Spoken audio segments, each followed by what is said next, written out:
Love. Ladies and gentlemen, love is the human family's most precious legacy, its richest bequest, its golden inheritance, and it is a treasure that is handed down from one generation to the other. Previous ages may not have had the wealth we enjoy. Their houses may have lacked electricity, and they squeezed their many kids into small homes without central heating. But those homes had no darkness, nor were they cold. They were lit bright with the glow of love, and they were warmed snugly by the very heat of the human heart. Parents, undistracted by the lust for luxury and status, accorded their children's primacy in their lives. As you all know, our two countries broke from each other over what Thomas Jefferson referred to as certain inalienable rights. While we Americans and British might dispute the justice of his claims, what was never in dispute is that children have certain obvious rights, and the gradual erosion of those rights has led to scores of children worldwide being denied the joys and security of childhood. I would therefore like to propose tonight that we install in every home a Children's Universal Bill of Rights, the tenets of which are: 1, the right to be loved without having to earn it; 2, the right to be protected without having to deserve it; 3, the right to feel valuable even if you came into the world with nothing; 4, the right to be listened to without having to be interested; 5, the right to be read a bedtime story without having to compete with the evening news or EastEnders.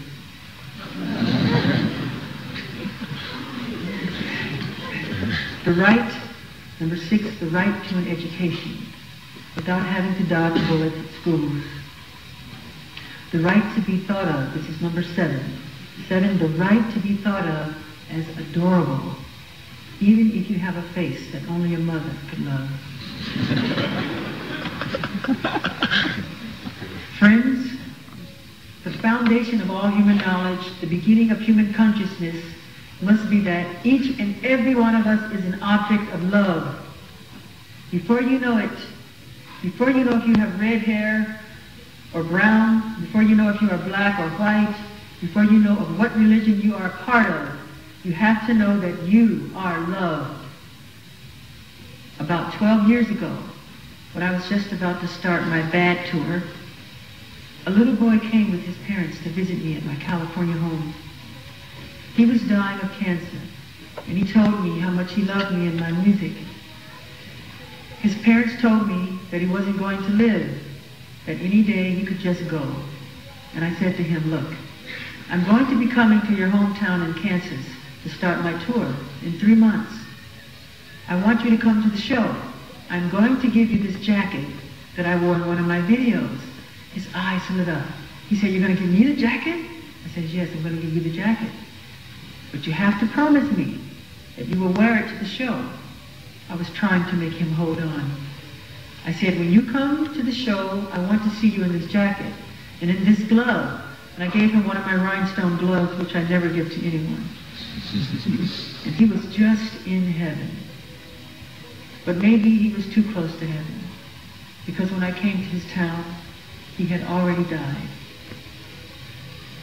And they had buried him in the glove and the jacket. He was just 10 years old. God knows, and I know, that he tried his best to hold on.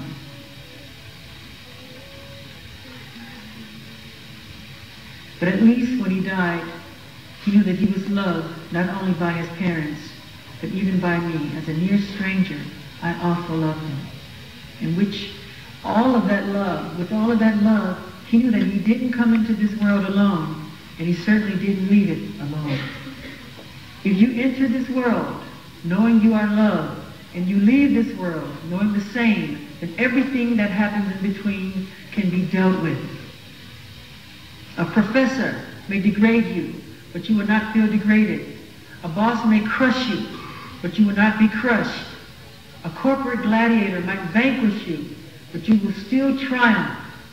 How could any of them truly prevail in pulling you down? For you know that you are an object worthy of love. The rest is just packaging. If you don't have that memory of being loved, you are condemned to search the world for something to fill you up. But no matter how much money you make or how famous you become, you will still feel empty. What you are really searching for is unconditional love, unqualified acceptance. And that was the one thing that was denied to you at birth. Friends, let me paint a picture for you. Here is a typical day in America. 6 youths under the age of 20 will commit suicide. 12 children under the age of 20 will die from firearms. Remember, this is a day, not a year. 399 kids will be arrested for drug abuse. 1,352 babies will be born to teen mothers. This is happening in one of the richest, most developed countries in the history of the world. Yes, in my country, there's an epidemic of violence that parallels no other industrialized nation. These are the ways young people in America express their hurt and their anger. But don't think that there is not the same pain and anguish among their counterparts in the United Kingdom. Studies in this country show that every single hour, 3 teenagers in the UK inflict harm upon themselves, often by cutting or burning themselves, burning their bodies, or taking an overdose. This is how they have chosen to cope with the pain of neglect and emotional agony. In Britain, as many as 20% of families will only sit down and have dinner together once a year. Once a year. And what about the time-honored tradition of reading your kids a bedtime story? Research from the 1980s showed that children who are read to had far greater literacy and significantly outperformed their peers at school.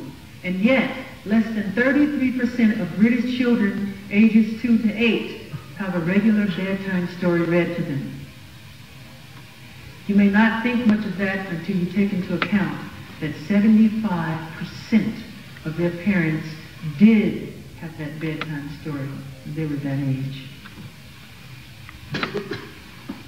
Clearly, we do not have to ask ourselves where all of this pain and anger, violent behavior comes from. It is self-evident that children are thundering against the neglect, quaking against the indifference, and crying out just to be noticed.